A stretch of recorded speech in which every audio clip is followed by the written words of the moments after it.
Apa itu perubahan iklim? Perubahan iklim merupakan sifat alami bumi menghadapi perubahan waktu yang menyebabkan iklim bumi berubah dalam kurun waktu relatif panjang. Namun, aktivitas manusia yang berkaitan dengan masa industri menyebabkan laju perubahan iklim semakin cepat terjadi akibat adanya peningkatan suhu panas global. Berdasarkan data dari pengamatan BMKG, wilayah Indonesia secara keseluruhan pada tahun 2016 merupakan tahun terpanas dengan nilai anomali sebesar 0,6 derajat Celcius.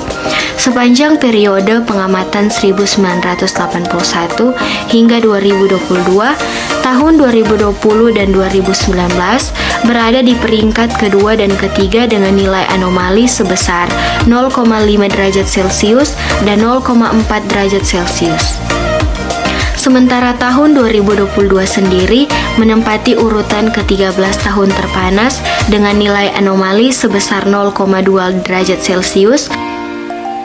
Sejarah perubahan iklim dimulai pada tahun 1800-an, di mana percobaan yang menunjukkan bahwa karbon dioksida atau CO2 yang dihasilkan manusia dan gas-gas lain dapat terkumpul di atmosfer dan menyekat bumi disambut dengan lebih banyak keingintahuan daripada kekhawatiran. Efek rumah kaca merupakan awal dalam perubahan iklim. Pada tahun 1820-an, matematikawan dan fisikawan Prancis Joseph Fourier mengusulkan bahwa energi yang mencapai planet ini sebagai sinar matahari harus diimbangi dengan energi yang kembali keluar angkasa, karena permukaan yang dipanaskan memancarkan radiasi. Tetapi sebagai dari energi itu, menurutnya harus ditahan di dalam atmosfer dan tidak kembali keluar angkasa untuk menjaga agar bumi tetap hangat. Teori ini dieksplorasi lebih lanjut oleh karya Eunike Newton-Foote pada tahun 1850-an. Eksperimen Foote menggunakan silinder kaca menunjukkan bahwa efek pemanasan matahari lebih besar di udara lembab daripada udara kering. Dia mendeteksi tingkat pemanasan tertinggi terjadi dalam silinder yang berisi karbon dioksida. Sekitar 50 tahun kemudian, karya Eunike Newton-Foote menawarkan wawasan lebih jauh tentang bagaimana panas dapat diserap di atmosfer bumi. Berdasarkan laporan Intergovernmental Panel on Climate Change pada tahun 2013, terjadi percepatan pemanasan global akibat meningkatnya produksi gas rumah kaca GRK di atmosfer yang berasal dari penggunaan bahan bakar fosil serta aktivitas manusia lainnya seperti perubahan dan alih fungsi lahan. Apa itu gas rumah kaca? Gas rumah kaca atau GRK adalah gas yang terkandung di dalam atmosfer, dihasilkan dari aktivitas alam maupun manusia yang menyebabkan pemanasan global dan perubahan iklim. Saat matahari memancarkan sinarnya ke bumi, tak seluruh energi panasnya sampai ke permukaan bumi.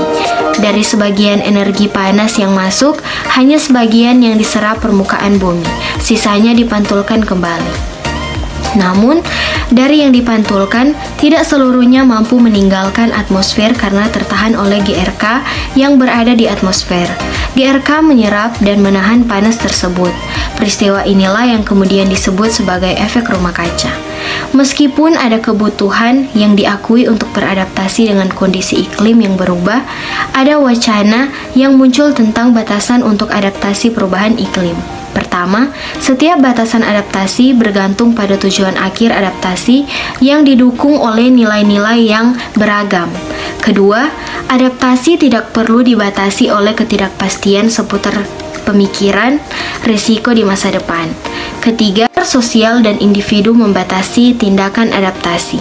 Keempat, meremehkan kehilangan tempat dan budaya secara sistematis, menyamarkan batas adaptasi yang nyata dialami tetapi subjektif. Faktor penyebab perubahan iklim. Yang pertama, pembuatan energi. Sebagian besar energi listrik masih dihasilkan dengan membakar batu bara, minyak atau gas. Pembakaran ini akan menghasilkan karbon dioksida dan nitrogen oksida, yakni gas rumah kaca berbahaya yang menyelimuti bumi dan merangkap panas matahari. Yang kedua, manufaktur barang. Manufaktur dan industri menghasilkan emisi yang sebagian besar berasal dari pembakaran bahan bakar fosil untuk menghasilkan energi guna membuat berbagai hal seperti semen, besi, baja, elektronik, plastik, pakaian, dan barang lainnya. Pertambangan dan proses industri lainnya juga menghasilkan gas. Yang ketiga, penebangan hutan. Penebangan hutan untuk membuat lahan pertanian atau peternakan ataupun untuk alasan lainnya akan menghasilkan emisi karena pohon yang ditebang akan melepaskan karbon yang tersimpan di dalamnya karena hutan menyerap karbon dioksida. Yang keempat, penggunaan transportasi. Sebagian besar mobil, truk, kapal, dan pesawat beroperasi menggunakan bahan bakar fosil. Hal ini menjadikan sektor transportasi sebagai kontributor utama gas rumah kaca, terutama emisi karbon dioksida. Yang kelima, produksi makanan. Produksi makanan menghasilkan emisi karbon dioksida, metana, dan gas rumah kaca lainnya dengan berbagai cara, termasuk melalui penggundulan hutan dan pembersihan lahan untuk pertanian dan pengembalaan. Gas dari sapi dan domba, penggunaan energi untuk menjalankan peralatan pertanian atau perahu nelayan yang biasanya menggunakan bahan bakar fosil. Semua hal tersebut menjadikan produksi makanan sebagai kontributor utama bagi perubahan. Dampak perubahan iklim. Suhu yang lebih panas. Sejak 1980-an, setiap dekade menjadi lebih panas dari dekade sebelumnya. Hampir semua area daratan mengalami lebih banyak hari-hari panas dan gelombang panas. Badai yang lebih parah. Seiring dengan meningkatnya suhu, semakin banyak air yang menguap. Hal ini memperburuk curah hujan ekstrim dan banjir, sehingga menimbulkan lebih banyak badai destruktif. Peningkatan kekeringan. Pemanasan global juga menyebabkan peningkatan risiko kekeringan pertanian yang akan memengaruhi tanaman serta kekeringan ekologis yang akan meningkatkan kerentanan ekosistem. Peningkatan volume dan suhu lautan.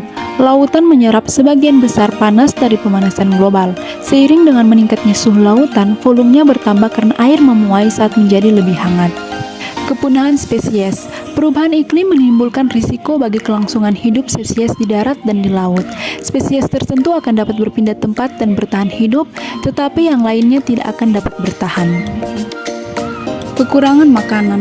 Perubahan iklim dan peningkatan frekuensi peristiwa cuaca ekstrim merupakan dua alasan dibalik meningkatnya kelaparan dan gizi buruk secara global. Peningkatan risiko kesehatan. Dampak iklim telah membahayakan kesehatan melalui polusi udara, penyakit, tekanan pada kesehatan mental, peningkatan kelaparan, dan gizi buruk di berbagai tempat yang tidak dapat ditanami atau tidak memiliki sumber makanan yang memadai. Kemiskinan dan pemindahan. Perubahan iklim menambah faktor yang membuat orang berada dan tetap dalam kemiskinan. Banjir dapat menyapu kawasan kumuh, menghancurkan rumah, dan merusak mata pencarian. Panas dapat mempersulit pekerjaan luar ruangan. Upaya pencegahan dilakukan dengan tindakan individu, hemat energi di rumah, jalan kaki atau bersepeda, perbanyak makan sayur, buang sedikit lebih makanan, daur ulang, menggunakan kendaraan listrik, produk ramah lingkungan, dan utarakan atau ungkapkan pendapat kita. Upaya pengendalian dalam konteks nasional terbagi dua, yaitu mitigasi dan adaptasi. Mitigasi perubahan iklim pada dasarnya adalah tindakan aktif untuk mencegah atau memperlambat terjadinya perubahan iklim atau pemanasan global dan mengurangi dampak perubahan iklim atau pemanasan global dengan cara menstabilkan konsentrasi volume gas rumah kaca. Sedangkan program dan aksi adaptasi yang dikembangkan dan dilaksanakan Indonesia harus memperhatikan tingkat dan bentuk risiko bencana terkait iklim dan ancaman yang dihadapi, serta pola kecenderungan atau perubahan tingkat risiko dan ancaman di masa yang akan datang. Itulah materi singkat mengenai perubahan iklim. Terima kasih.